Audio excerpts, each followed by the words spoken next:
Trump ఈ decision కి సంబంధించి అసలు ఏంటి డెసిషన్ ఏంటో చెప్పండి ముందుగా వ్యూవర్స్ కి. ఓకే, మొదలు బ్లూంబర్గ్ న్యూస్ అనౌన్స్ చేసిందండి. ఏమనంటే ట్రంప్ ఇట్లా $1,00,000 ఇంపోజ్ చేస్తుండు పెనాల్టీ ఫర్ H1B అని చెప్పిండు. క్లియర్ డైరెక్షన్స్ ఇవ్వలేదు. ఆ తర్వాత ట్రంప్ ప్రెస్ రిలీజ్ చేసిండు అన్నట్టు. ప్రెస్ రిలీజ్ లో అతని సెక్రటరీ అంటే వాళ్ళ క్యాబినెట్ మినిస్టర్ ఏమన్నాడంటే H1B లో ప్రతి ఏడాదికి ప్రతి ఒక్కరికి కూడా $1,00,000 ఛార్జ్ చేస్తామని అన్నాడు.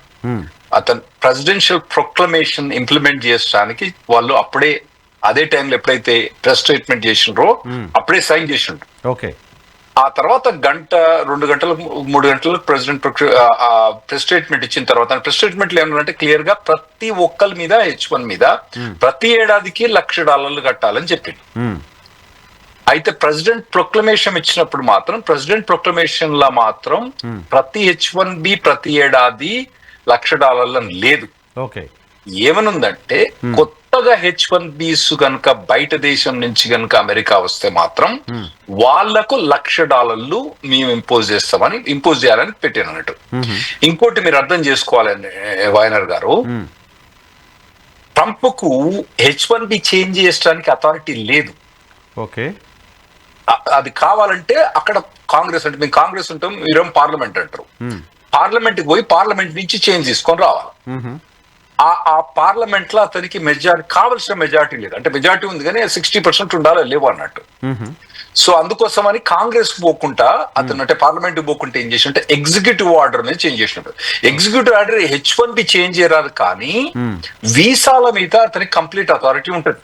ఓకే, ఓకే, ఆ వీసాల మీద అథారిటీ తోటి అతను ఏమన్నాడంటే ఎవరైతే వీసా కోసం అప్లై చేస్తారో ఇది ఇండియా నుంచి కానీ వేరే దేశం నుంచి వీసా అప్లై చేస్తారో కానీ వాళ్ళ మీద మాత్రం $1,00,000 ఇంపోజ్ చేస్తా అని చెప్పిన. ఇది ఇంప్లిమెంటేషన్ ఎప్పుడంటే ఇది రిలీజ్ అయిందేమో ఫ్రైడే దాదాపుగా 5 గంటలకు 6 గంటలకు రిలీజ్ అయింది. రిలీజ్ అయిన తర్వాత ఇంప్లిమెంటేషన్ ఎప్పుడు అన్నాడంటే ఆదివారం 12 గంటల 1 నిమిషం నుంచి అన్నాడు ఇంప్లిమెంటేషన్. అంటే దాదాపుగా మన వాళ్ళు ఎవరు అప్పటికి ఆల్రెడీ ఇది అనౌన్స్ చేసేటప్పటికే ఫ్లైట్స్ వెళ్ళిపోయినాయి ఇండియా నుంచి. ఇప్పుడు మళ్ళీ నెక్స్ట్ నార్మల్ ఫ్లైట్స్ ఎప్పుడు ఉంటాయి 11 o'clock 12 o'clock మిడ్ నైట్ అప్పుడు ఉంటాయి కదా. ఇప్పుడు ఈ శనివారం ఎవరైతే ఇక్కడ నుంచి ఫ్లైట్ ఎక్కుతారో వాళ్ళందరూ కూడా పడతాయి. అయితే ఇందులో ఏంటంటే కొన్నిటికేమో మాకు క్లియర్ గా తెలుసు ఇందులో ఎవరికి ఈ $1,00,000 పెనాల్టీ ఉంది, ఎవరికి $1,00,000 పెనాల్టీ లేదు.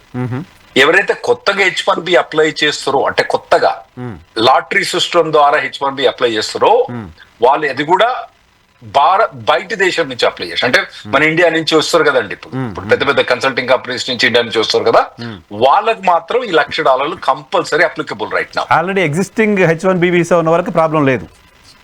అంటే వాళ్ళు ఆల్రెడీ US లో ఉంటే మాత్రం తప్పకుండా ప్రాబ్లం లేదు. ఓకే, కానీ ఒకవేళ వాళ్ళు ఇండియాలో ఉంటే మాత్రం వాళ్ళ మీద అప్లికబుల్ కాదా అన్నది మాకు ఇంకా క్లియర్ గైడ్ లైన్స్ కనబడతలేదు. మేమేమైతే ప్రెసిడెన్షియల్ ప్రొక్లమేషన్ చదివిన తర్వాత మాకు అది అర్థం కావట్లేదు. దానికి క్లియర్ గైడ్ లైన్స్ ఇంతవరకు ఇవ్వలేదు కానీ ఇది రేపటి నుంచి ఇంప్లిమెంటేషన్ మొదలు పెడతాను. గతంలో ఎలా ఉండేది సార్ H1B వీసాలకు సంబంధించి పెనాల్టీయో ఫీజో ఫైనో లాంటి ఏమైనా ఉండేదా గతంలో? పెనాల్టీ కాదు కానీ అంటే ఓవరాల్ గా ఫీజు ఎంత అంటే దాదాపుగా $6,000 నుంచి కొన్ని కంపెనీస్ కేమో $6,000 అండి, అంటే $6,500 ఉంటుంది. ఏదైతే కంపెనీస్ కు మోర్ దెన్ అంటే 50% కన్నా ఎక్కువ మంది H1 మీద కంపెనీ మీద H1 మీద కానీ L1 మీద ఉంటే మాత్రం ఆ కంపెనీకి $4,000 ఫీజు. అది కాకుండా మళ్ళీ ఒక 2,000 మళ్ళీ 4,500 ప్రాసెసింగ్ మొత్తం దాదాపుగా $6,000 ఫీజు ఉందండి. మళ్ళీ ఇది కాక అప్పుడప్పుడు ప్రీమియం ప్రాసెసింగ్ అదొక $2,000 ఉంటుంది అన్నట్టు. అయితే ఇంత ఫీజు మొదటి నుంచి ఉంది. అయితే ఇది ఫీజు కాకుండా పెనాల్టీ మాదిరి పెడతా అండి. ఇది ఫీజు అంటాడు కానీ పెనాల్టీ మాదిరి పెడతా అండి, $1,00,000 పెనాల్టీ పెడతారు.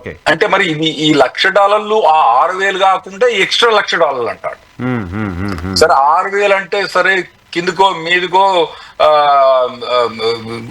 ఇక వాళ్ళు మన నరేందర్ గారు చెప్తారు వాళ్ళు ఏమేమి అమ్ముకొని ఏమేమి కష్టపడో మొత్తానికైతే పే ఇచ్చింది ఇంత ముందు. కానీ ఈ $1,00,000 ఎక్కువ పే చేస్తారు. ఆయన నరేందర్ గారే 20 ఏళ్ళ నుంచి బిజినెస్ ఉన్నాడు, పెద్ద కంపెనీ రన్ చేస్తాడు, 150 మంది కన్నా ఎక్కువ మంది ఎంప్లాయీస్ ఉన్నారు ఆయనకు.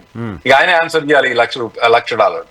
మాకు తెలిసినంత మటుకైతే మరి ఎవరు కూడా మేము $1,00,000 పే చేయాలంటారు కానీ మరి నరేందర్ గారు ఏం చెప్తారో నాకు తెలియదు.